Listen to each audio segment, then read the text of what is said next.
I am always determined to draw a line in the sand against the unrelenting Parkinson's disease, to stay ahead of it, to stay above any problem or symptom that is currently on my Parkinson's to-do list. What about you? Hi, it's David from Life with Parkinson's. If you're new here, welcome. I hope you'll consider subscribing. Everyone else, thank you for your continued love and support. This episode is basically a carry-on from last week's episode about impulse control disorders. I thought I was done talking about the subject, but as I went to rewrite the script, I realized in the end, hey, I think I better deal with this. There's something going on. I'm not really done. So we're going to get the rest out hopefully this week. So at the end of the episode, I'll have a link to the previous episode. So once you're done here, you can check over there. We have a lot of exciting information to get to today, so let's get right to it. All good things come to an end. Nothing lasts forever. Kind of a fun proverb to think about. Not really with Parkinson's disease, though. I don't know how many good times there are, how many good things there are, but actually, I have found some over the years. I can't really say that. But all good things come to an end. And I'm referring to the little run I was on the last, I'd say, 6 to 8 months. Things were getting better every day a little bit. I was working hard. Things are going my way, and then poof, I downloaded that time tap game, and everything else just came crumbling down around me. It's like a house of cards falling down, the Jenga game falling down. When you hit one of those dominoes and it just goes, everything got knocked down. That's kind of how it felt to me, honestly, and that's kind of still how it feels. It's just so hard when everything goes south. It's just so hard to watch all your hard work of months and months burn up in just like a week or two, in like 30 days. All the progress, plus a little bit more I made, was gone. Heck, I was even having tremors, like full body tremors. It's like, where did all these symptoms come from? And then you realize how much was actually masked by the Parkinson's disease medication and, the most important thing, the exercise. It just blew me away about how many things were masked. And I've got to build up now and get them remasked again. It's just so hard. And I try and enjoy the good times as much as possible. I try and not over-enjoy them. I just try and smooth out that enjoyment as long as possible, because I know when the bad times come, and they just seem to happen with humanity, being alive and being human is about dealing with problems, I've found. So when the bad times come, it's just good to have the good times to think about, and then have the good times to look forward to. And I've never been able to figure out how to avoid having problems. I've never solved that riddle. I just know about work, and in my last job as an overhead door technician, when you can solve problems, and you get known as a problem solver, you will always have work. Guaranteed. It's just this problem with the time tap game was so alarming and so draining. Just having to ask for help to get out of the problem just was so humiliating and embarrassing. I'm grateful I had the help to get out. I'm very grateful for Haley. But just having to is just so counterintuitive for me. One thing I think about when I think about this problem that I had was when Haley and I were moving and coming up to the Okanagan. We were leaving our hometown and planning to move here, buy here, like sort out everything financially. It was such a big task to deal with, and we had to break the problem down into small little baby steps. And that's just something that arose from my Parkinson's diagnosis. At the same time, I was diagnosed with a mild cognitive impairment, and I didn't really know what that means, and I'm getting a better idea now, after 8 years since post-diagnosis, but I didn't really understand what the mild cognitive impairment was. And one of the main things for me anyhow, and there's resources that you can check in the description below, one of the main things for me is problem solving is an issue. Problem solving is a problem. Yeah, so solving problems is an issue for me, especially when anxiety gets mixed up in it. And the anxiety just obliterates everything. Like when the anxiety comes on, it takes out my non-motor symptoms and it takes out my motor symptoms.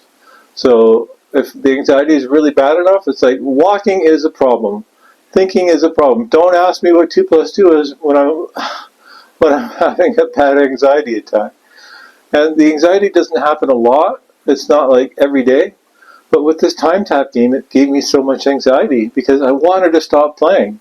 So I would have anxiety while playing it, which would drain me, and then I would have anxiety afterwards because it's like, I didn't want to play that. I didn't want to re-download it. And it just brought my mild cognitive impairment to the surface. And that's one of the things that's really got me upset. It's just reminded me how real that mild cognitive impairment is and how much I need to watch out for it.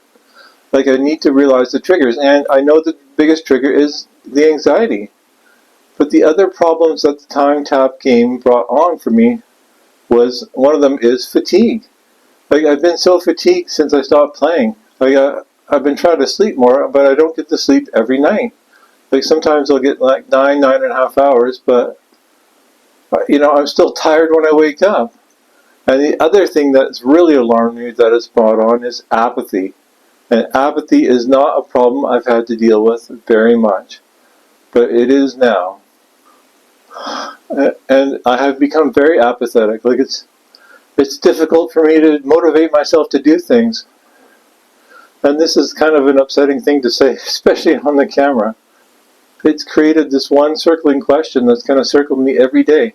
If I've lost so much ground, is it really worth all the time and effort it took to get to where I was?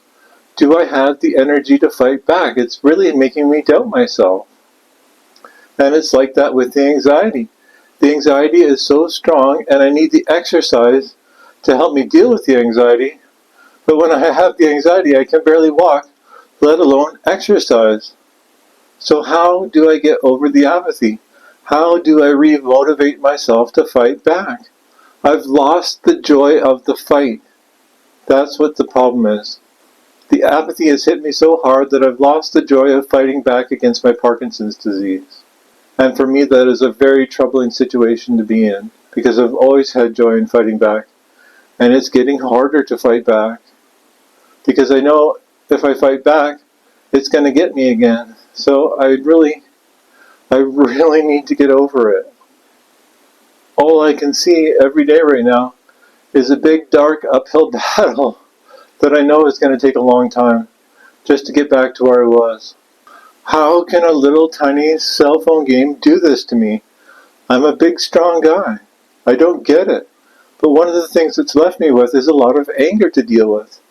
I have a lot of anger. I have anger at the video game. I have anger at the cell phone. I have anger at the situation. But I've not nowhere to put the anger that really makes sense. I'm angry at the mild cognitive impairment. I'm angry at the Parkinson's disease. Since I've got nowhere to really pin the anger, how can I hold on to it? Usually I'm a lot better at these things. Usually I'm a lot better at forgiving and letting go. But this time it's really, really a struggle. And I want to let go of it. And I hope I can do it soon, because it's really dragging me down. Going back to the video, all good things come to an end.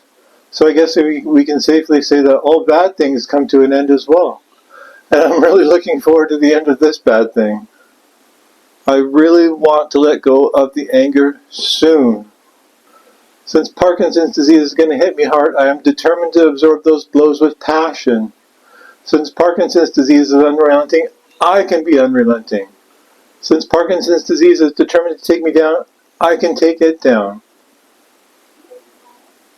Since Parkinson's disease is with me every day, I will not let it define who I am. It will not steal my joy of fighting back. I will find it again. Okay, that link I was talking about at the beginning of the video for the previous episode should be up somewhere here now. So once you're done here, I will see you over there. And from the bottom of my heart, thank you for listening to my video today. Thank you for continuing to take this journey. Thank you for watching, liking, subscribing, and sharing this video with your family and friends. Please leave a question or comment below. I will see you on the next one. Have a good day. Goodbye.